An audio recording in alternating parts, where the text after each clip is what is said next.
जय हिंद साथियों। यह सच्चाई है कि आप दोस्त बदल सकते हैं मगर अपना पड़ोसी नहीं, और अगर पड़ोसी पाकिस्तान जैसा हो तो उसे ठीक करने के लिए कठोर दंड देना हमारा पहला कर्तव्य है। आज भारत सिर्फ पाकिस्तान नहीं बल्कि क्रूरता, बर्बरता और आतंकी मानसिकता के खिलाफ एक जंग लड़ रहा है। हमारी सेना जिस अद्भुत वीरता और शौर्य से लड़ रही है उससे साफ है कि इस बार आतंकवाद का खात्मा होकर रहेगा।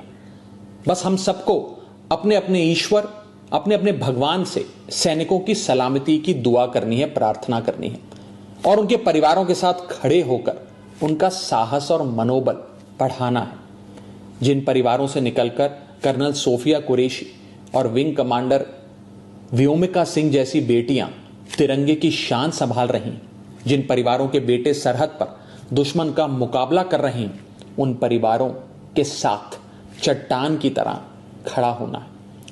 दुनिया जानती है कि हमारा ये उसूल है, ना हम किसी को पहले छेड़ते हैं और ना ही बाद में किसी को छोड़ते हैं।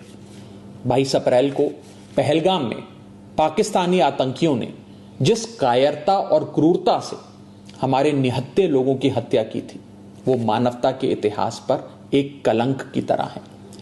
सो हमने भी अपने बहनों के सिंदूर का बदला ऑपरेशन सिंदूर की पहली इंस्टॉलमेंट से ले लिया, मगर पाकिस्तान अपनी गलती मानने की बजाय भारत को ही आंख दिखाने लगा।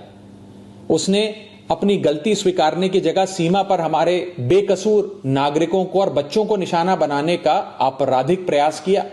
वो भूल गया कि भारत जहां बुद्ध की धरती है वहां अर्जुन और भीम जैसे महान योद्धाओं की भी। भारत अगर गांधी का वंशज है तो भगत सिंह और चंद्रशेखर आजाद जैसे वीरों का भी। और इसलिए अब भारत की तीनों सेनाएं पूरी ताकत से बता रही हैं कि भारत पाकिस्तान का बाप है और बाप बाप होता है। हमारी मिसाइलें, हमारे विमान पाकिस्तान की छाती पर गरज रहे हैं। हमारा एयर डिफेंस सिस्टम पाकिस्तान की मिसाइलों और ड्रोन्स को मच्छर की तरह मसल कर मार रहा है। जिन आतंकवादियों ने रहम की भीख मांग रही माताओं के सामने उनके कलेजे के टुकड़े को छीना था, जिन आतंकवादियों ने पुलवामा से लेकर उरी तक हमारे लोगों पर नापाक नजर डाली थी, जिन आतंकवादियों ने 2008 में मुंबई में हमारे सैकड़ों निहत्थों और बेकसूर लोगों की बलि ली थी, जिन आतंकवादियों ने 2001 में हमारे लोकतंत्र के मंदिर इंडियन पार्लियामेंट पर घिनौना हमला किया था, जिन आतंकवादियों ने 1993 में हमारी आर्थिक राजधानी मुंबई को सीरियल ब्लास्ट से दहला दिया था, हमारी सेना उन आतंकवादियों को और उनकी नफरत की मानसिकता को पूरी ताकत से दफनाने में जुटी है। बस हम सबको आपस में एक रहना है।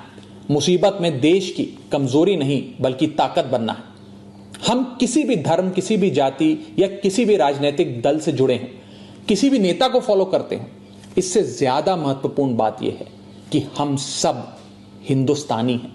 We are all Indians.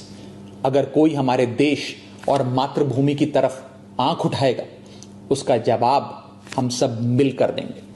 हमारी आर्मी, नेवी और एयरफोर्स पाकिस्तान को फिर से याद दिला रहे हैं कि ऐसे ही 1971 में उसको धूल चटाई थी, ऐसे ही पाकिस्तान के 90,000 से अधिक सैनिकों को घुटनों पर लाकर भारत ने नया बांग्लादेश बनाया था। ऐसे ही 1984 में सियाचिन में जब भारत के सैनिकों ने पाकिस्तान के कायरों को दौड़ाया था, ऐसे ही 1999 में कारगिल में हमारी सेना ने पाक के सारे नापाक इरादों को मिट्टी में मिलाया था। मगर पाकिस्तान की मेमोरी लगता है कमजोर है, इसलिए समय समय पर याद दिलाना पड़ता है। जो देश 24 घंटे 365 दिन पूरी दुनिया के सामने भीख का कटोरा लेकर खड़ा रहता है, जो देश अपने बच्चों के हिस्से का दूध आतंकियों को पिलाता है, उसका फन कुचलने का इस बार इरादा हर हिंदुस्तानी ने ठान लिया है। अब की बार पाकिस्तान को सुधार कर रहेंगे। भारत पाकिस्तान को चुनौती और चेतावनी दे रहा है कि सुधर जाओ, वरना अब काशी से लेकर इस्लामाबाद तक बहेगी गंगा, रावलपिंडी में लहराएगा भारत का तिरंगा। जय Hind. For exclusive and insightful videos, subscribe to our new channel ABP Live Premium.